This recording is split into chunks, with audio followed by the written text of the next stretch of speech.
नमस्कार दोस्तों, स्वागत है आप सभी का पाई क्लासेस यूट्यूब चैनल पे। दोस्तों आज का हमारा video class 10th science model paper का पहला वीडियो है। दोस्तों इस वीडियो में जितने भी प्रकाशन का मॉडल पेपर जारी किया गया है उन सभी मॉडल पेपर में से ऑब्जेक्टिव क्वेश्चन को लिया गया है। यदि आप इस बार मैट्रिक परीक्षा की तैयारी कर रहे हैं तो आपके लिए यह वीडियो काफ़ी महत्वपूर्ण होगा, तो आप इस वीडियो को शुरू से अंत तक देखिए और सभी प्रश्न को याद रखें। टोटल दोस्तों हम इसमें 30 ऑब्जेक्टिव क्वेश्चन इंक्लूड किए हैं और सारा क्वेश्चन जो है वो एग्जाम टाइप क्वेश्चन है, तो आप इस वीडियो को शुरू से अंत तक देखें और सभी प्रश्न को याद रखें। तो चलिए शुरू करते हैं और देखते हैं आज का पहला प्रश्न। देखिए दोस्तों आज का पहला प्रश्न क्या कर रहा है कि जस्ता तथा तनु हाइड्रोक्लोरिक अम्ल की अभिक्रिया से फलस्वरूप निम्न में कौन सा गैस बनता है। कह रहा है जस्ता और हाइड्रोक्लोरिक अम्ल दोनों अभिक्रिया कर रहा है, ठीक है, और अभिक्रिया करने के बाद जो गैस का निर्माण हो रहा है वो कौन सा गैस का निर्माण होगा। तो दोस्तों क्वेश्चन नंबर फर्स्ट का सही आंसर ऑप्शन बी हो जाएगा, CO2 गैस कार्बन डाइऑक्साइड बनता है। चलिए अगला क्वेश्चन देखिएगा, क्वेश्चन नंबर 2। देखिए क्वेश्चन नंबर 2 में क्या कर रहा है कि कोई तत्व ऑक्सीजन के साथ अभिक्रिया कर उच्च गलनांक वाला यौगिक निर्मित करती है। यानी कह रहा है कि एक कोई तत्व है जो ऑक्सीजन के साथ अभिक्रिया करता है और उच्च गलनांक वाला एक यौगिक का निर्माण करता है, तो यह यौगिक जल में विलेय है, यह तत्व हो सकता है। और जो यौगिक का निर्माण करता है वह यौगिक जल में जो है वो विलेय है, तो वह यौगिक हो सकता है, वो कौन सा यौगिक होगा। तो क्वेश्चन नंबर सेकेंड का सही आंसर ऑप्शन डी होगा, Ca होगा, ठीक है, यानी कि कैल्शियम होगा, ठीक है, इसका सही आंसर हो जाएगा ऑप्शन डी। चलिए अगला क्वेश्चन देखिएगा, क्वेश्चन नंबर 3। देखिए क्वेश्चन नंबर 3 में क्या कर रहा है कि रासायनिक अभिक्रिया के दौरान किसी पदार्थ में ऑक्सीजन का ह्रास कहलाता है।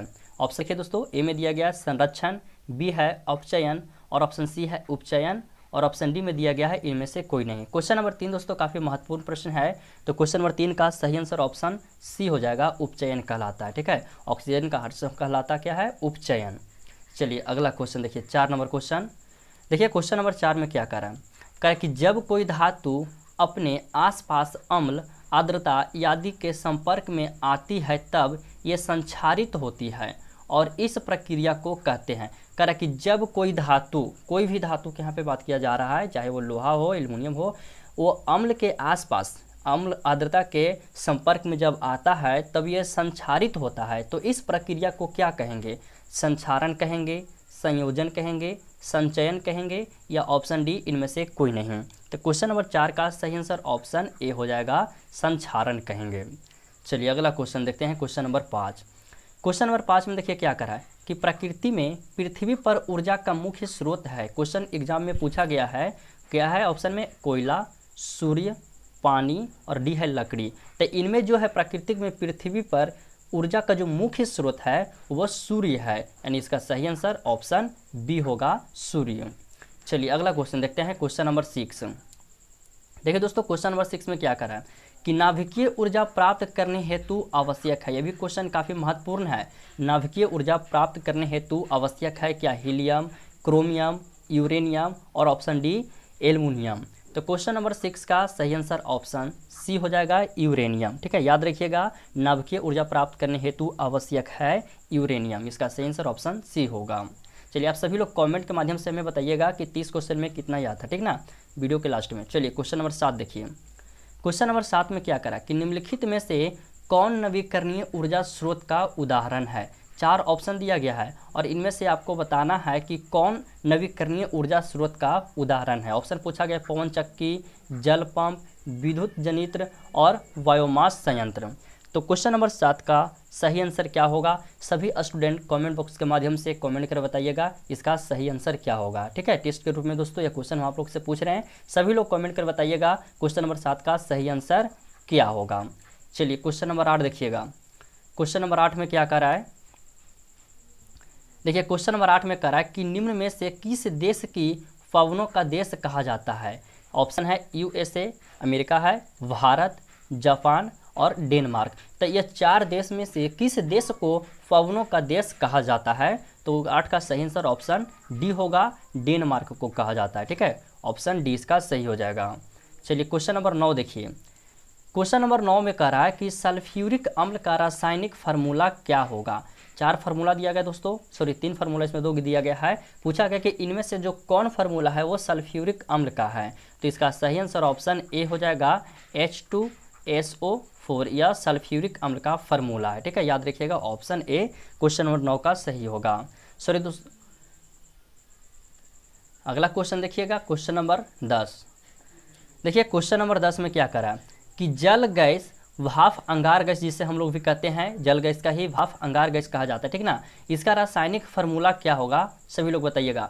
जल गैस और भाप अंगार गैस जिसको हम लोग कहते हैं, इसका रासायनिक फार्मूला क्या होगा। तो इसका रासायनिक फार्मूला दोस्तों CO+H2 होता है, यानी इसका सही आंसर ऑप्शन ए हो जाएगा। ठीक है, ये सब क्वेश्चन दोस्तों मैट्रिक परीक्षा में हमेशा पूछे जाते हैं। ठीक है, तो याद रखिएगा। चलिए अगला क्वेश्चन देखिएगा 11 नंबर क्वेश्चन। 11 नंबर क्वेश्चन करा है कि प्रोड्यूसर गैस जिसे वायु अंगार गैस कहते हैं। ठीक है, तो कभी कभी एग्जाम में डायरेक्ट पूछेगा दोस्तों कि वायु अंगार गैस का रासायनिक सूत्र क्या होता है, या फिर पूछेगा प्रोड्यूसर गैस का रासायनिक सूत्र क्या होता है। तो दोनों आपको याद रखना होगा। ठीक है, तो कह रहा है इसका रासायनिक सूत्र क्या होगा, प्रोड्यूसर गैस का या वायु अंगार गैस का। तो क्वेश्चन नंबर 11 का सही आंसर CO+N2 यह हो गया वायु अंगार गैस, और N2 की जगह यदि H2 है तो वो हो गया क्या, जल गैस का हो गया। ठीक है, यानी कि भाप अंगार गैस का। तो दोनों फार्मूला को याद रखिएगा, दोनों प्रश्न काफ़ी ही महत्वपूर्ण प्रश्न है। अगला क्वेश्चन देखिए 12 नंबर प्रश्न में क्या करा है कि एक नर हार्मोन है, इनमें से कौन एक नर हार्मोन है। ठीक है, ऑप्शन है एड्रेनालिन, ऑप्शन बी है TSH, और ऑप्शन सी है एस्ट्रोजन, और ऑप्शन डी में दिया गया है टेस्टोस्टेरोन। ठीक है, तो क्वेश्चन नंबर 12 का सही आंसर ऑप्शन डी हो जाएगा, टेस्टोस्टेरोन हो जाएगा। ठीक है, क्वेश्चन नंबर 12 का ऑप्शन डी सही होगा। अगला क्वेश्चन देखिए 13 नंबर प्रश्न। देखिए 13 नंबर प्रश्न में क्या करा है कि फूल में नर प्रजनन अंग होता है। फूल में जो नर प्रजनन अंग होता है वो पुंकेसर में, अंडप में, या वर्तिकाग्र में, या वर्तिका में, किस में होता है। तो क्वेश्चन नंबर 13 काफ़ी महत्वपूर्ण प्रश्न है, बायोलॉजी का प्रश्न है। इसका सही आंसर ऑप्शन ए पुंकेसर हो जाएगा। ठीक है, क्वेश्चन नंबर 13 का सही आंसर ऑप्शन ए होगा, पुंकेसर में। फूल में नर प्रजनन अंग होता है पुंकेसर में। चलिए अगला क्वेश्चन, क्वेश्चन नंबर 14 देखिए क्या कह रहा है।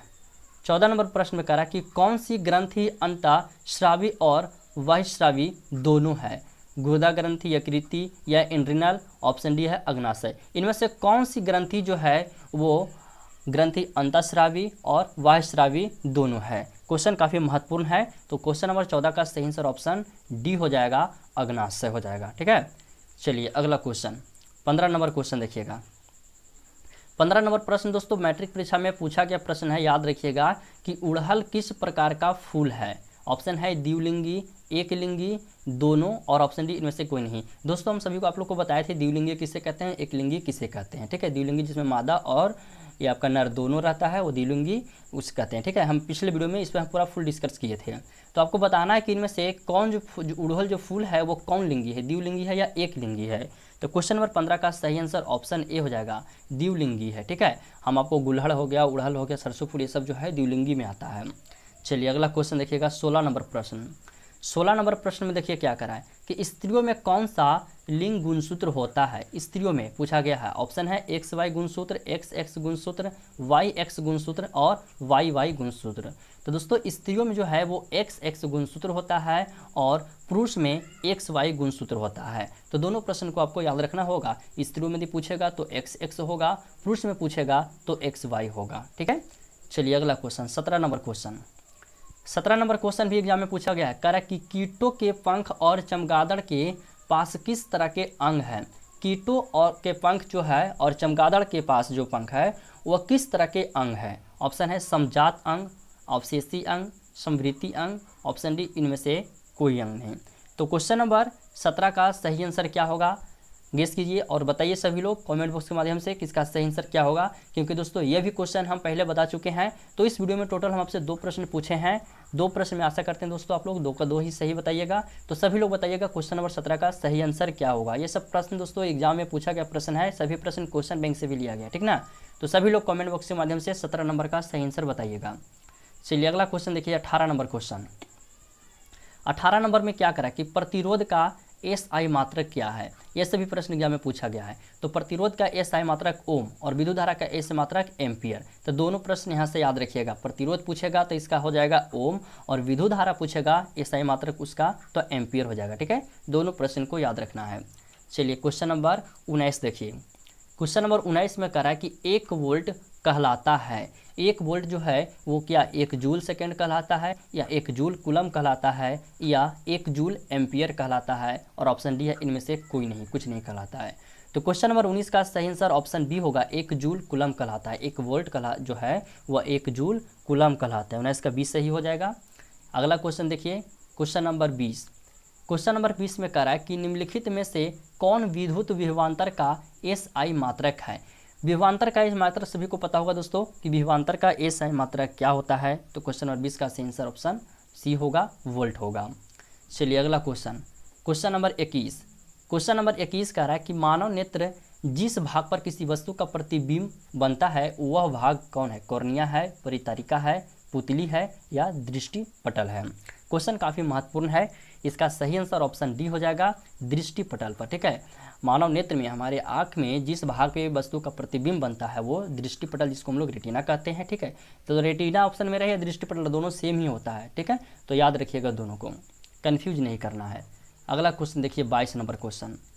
क्वेश्चन नंबर 22 में कह रहा है कि किसी वस्तु का प्रतिबिंब आँख के जिस भाग पर पड़ता है वह है। देखिए इस क्वेश्चन में ऑप्शन आपका दृष्टिपटल ना दे करके रेटिना दिया गया। ठीक है, तो क्वेश्चन अच्छी तरह से पढ़ लेना है। इस तरह का क्वेश्चन पूछेगा तो 2 टाइप का क्वेश्चन आपसे पूछ सकता है। ऑप्शन आपका चेंज रहेगा, रेटिना ना दे करके दृष्टिपटल देगा, या रेटिना और दृष्टिपटल दोनों देगा, और एक ऑप्शन रहेगा A+B दोनों। ठीक है, तो क्वेश्चन को अच्छी तरह से पढ़ने के बाद उसका सही आंसर क्या होगा हमें चुनना है। ठीक है दोस्तों, इसका सही आंसर ऑप्शन बी हो जाएगा।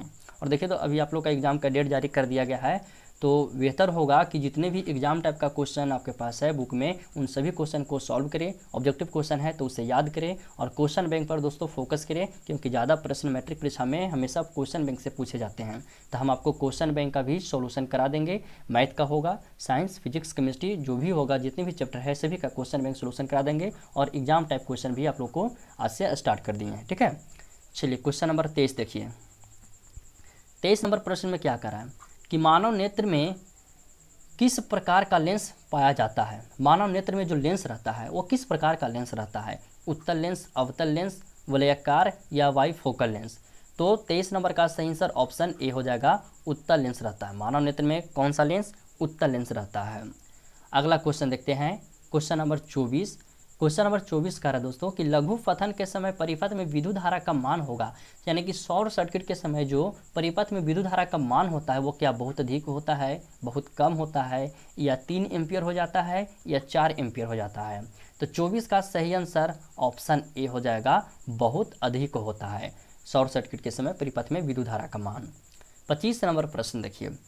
25 नंबर प्रश्न कह रहा है कि एक गतिमान आवेशित कण उत्पन्न होता है।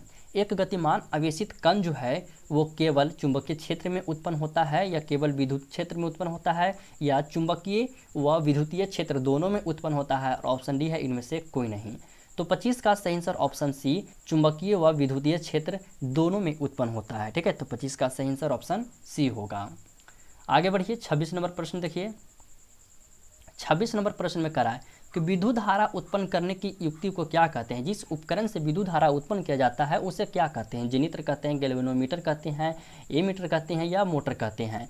तो उसे जनित्र कहते हैं। ठीक है, विद्युत धारा उत्पन्न करने की युक्ति को जनित्र कहते हैं। और मोटर जो है, यहाँ से क्वेश्चन पूछेगा दोस्तों कि कौन सा यंत्र जो है वो विद्युत ऊर्जा को यांत्रिक ऊर्जा में बदलता है? तो मोटर ही बदलता है। ठीक है, तो यहाँ से एक प्रश्न पूछ सकता है, आप इसे याद रखिएगा। मोटर जो है वो विद्युत ऊर्जा को यांत्रिक ऊर्जा में बदलता है। क्वेश्चन नंबर 27 में देखिए क्या करें कि विद्युत धारा का उत्पन्न होता है। देखिए इसमें पूछा गया विद्युत धारा का उत्पन्न होता है, थोड़ा ऑप्शन पढ़ लेते हैं। ऑप्शन है डायोड से, ट्रांजिस्टर से, डायनेमो से, और ऑप्शन डी मोटर से। तो इस तरह के प्रश्न में देखिए ये दोनों ऑप्शन में बहुत कंफ्यूज हो जाते हैं बहुत सारे स्टूडेंट। तो इसका सही आंसर ऑप्शन सी हो जाएगा, डायनेमो होगा, क्योंकि डायनेमो जो है दोस्तों यांत्रिक ऊर्जा को विद्युत ऊर्जा में परिवर्तित करता है। तो इसका सही आंसर ऑप्शन सी हो जाएगा। और यहाँ से इस तरह का भी क्वेश्चन आपसे पूछ सकता है कि निम्न में से कौन यांत्रिक ऊर्जा से विद्युत ऊर्जा में परिवर्तित करता है? सेम ऑप्शन यदि रहेगा तो सही आंसर इसका ऑप्शन सी हो जाएगा। और यहीं से आपसे पूछेगा कि निम्न में से कौन विद्युत ऊर्जा को यांत्रिक ऊर्जा में परिवर्तित करता है? तो सही आंसर ऑप्शन डी होगा। क्वेश्चन देख रहे हैं कि किस तरह से आपसे एग्जाम में पूछेगा, आपको सभी तरह से याद रखना होगा। चलिए अगला क्वेश्चन देखिए, 28 number question. 28 number question biology का है। कह रहा है कि पराग कोश में होते हैं। पराग कोश में क्या होते हैं, तो परागकण, यानी कि इसका सही आंसर ऑप्शन डी हो जाएगा। आगे बढ़िएगा 29 नंबर क्वेश्चन। 29 नंबर प्रश्न में कह रहा है कि अंडाणु निषेचित होता है।